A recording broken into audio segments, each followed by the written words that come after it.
All of the business education I've ever had in my life has been personal experience, on-the-job training. I've had 3 best bosses in my life, and the first boss, best boss, is Ken Olson, owner of the Pickle Barrel. That was 40 years ago, and I still embrace the lessons that I learned from my buddy Ken. So in the beginning, there was Ken and Carrie Olson. They were in Detroit, Michigan.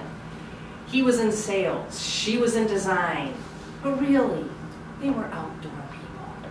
He wanted to shred Rocky Mountain powder, and then in the off-season, fly fish in the runoff. So in the early 70s, they left Detroit and they moved to Bozeman, Montana so they could do just that. Once there, they needed to make a living, so they bought a little fledgling sandwich shop called the Pickle Barrel, conveniently located across the street from 1, 2, 3, 4 major dormitories on the MSU campus. Didn't lack for clients. So that's their beginning. My beginning was that I showed up in Montana, in Bozeman, in 1977 in the fall to be a student at MSU. I had a scholarship and enough money to buy a return ticket home just in case things went south. I lived in the dorms for 1 semester, couldn't do it, moved off campus, and moved into a house of students owned by, the house was owned by Christy Levitt. Now Christy's brother Steve, this really all does come together. So Christy's brother Steve worked for Ken Olson at the Pickle Barrel. And I walked by that place every single day going to classes. And I got broke enough and desperately hungry in the spring that even being a vegetarian, I marched right into the Pickle Barrel and said, "You need to hire me."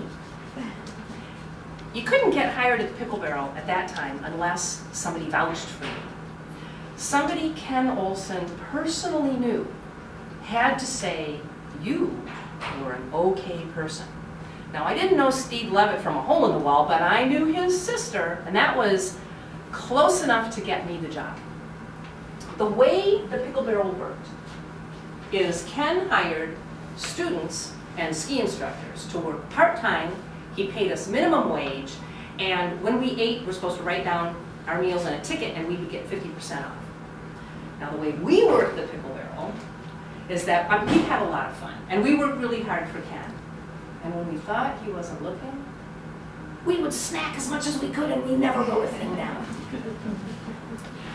So the middle, the meat of the matter, is Ken's business practices. He did a few things absolutely right. He hired people who really wanted to work for him, and he used the voucher system. So if a new hire didn't work out, fire him. However, it reflected poorly on the person who vouched for them. So you did not vouch easily. That was a good system. Ken fostered a work environment where we all had a lot of fun, we all became good friends, and you would back each other up. So if somebody was slacking a little bit, the others would make sure that the work all got done. Ken closed the business every year for spring break and gave us a ski vacation. He popped for the condos in 2 Wyoming ski areas, Jackson Hole and Targhee.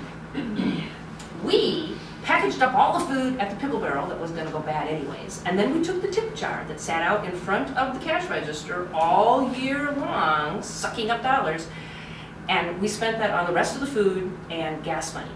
Piled in the cars, carpooled down to Wyoming, and skied our butts off for 6 days in the Tetons.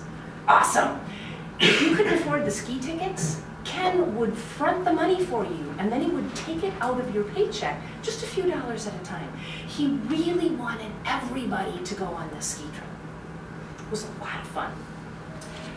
Ken knew how to reward appropriately. He'd come in at the end of the day, when we're closing the place down at 10 o'clock at night, clean out the cash register. Well, he could tell from the receipts how busy we had been. And if we had been really busy, he'd palm a $5 bill into my hand, and he'd say, "Beer's on me tonight, Franny." Woohoo! So in 1978, $5 could buy you 2 pitchers of really cheap beer at Karl Marx Pizza Place a half a block away, and that made the college crew really happy. Ken did make some mistakes. He came roaring in one night about 40 minutes before close, and he saw that they used to have phones attached to the wall, and this was one, and it was off the hook. And he totally lost it. He had come to the work because he'd been trying to get through on the phone for about half an hour, and it was always busy. And so, rightfully so, he assumed it was because we were so busy either taking orders on the phone, or we'd gotten so busy at the counter that we just took the phone off the hook, because you can't do both. And the people in the store are more important than the people on the phone.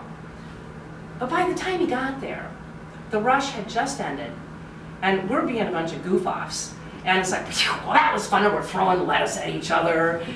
And he walks in and he sees us goofing off, and the phone's off the hook because we forgot to put the phone back on the hook. He didn't even check the cash register. He just walked over and fired Rich. Rich was one of the 4 people working that night, but he'd been there the longest. So apparently this was all his fault. And we're like, this isn't anybody's fault. There's nothing wrong. He didn't do anything wrong. Ken didn't even check the register. We all knew this was wrong, and everybody who worked at the Pickle Barrel knew it was wrong.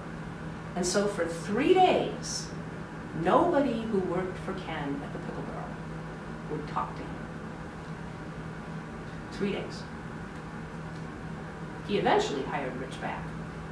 And we all wanted to know if he'd apologize, but Rich wasn't saying anything. He just wanted his job back. So the end or the conclusion here is where I tell you, what did I learn? 3 years creating Epicurean delights, customer service, being a cash flow monitor and sanitation engineer. I learned that you catch more flies with honey, because positive reinforcement works way better than screaming at people. I learned that if your employees are friends, they stick up for each other, and that's good for your business. I learned to reward appropriately, at the right time, in the right amount. And I learned that if your employees actually like you, they'll probably stick around a little bit longer, and they may not eat all of your product. I appreciate the opportunity to have worked at the Pickle Barrel. I take those lessons and I hold them to heart, and I thank Ken and Carrie for that experience. Madam Toastmaster.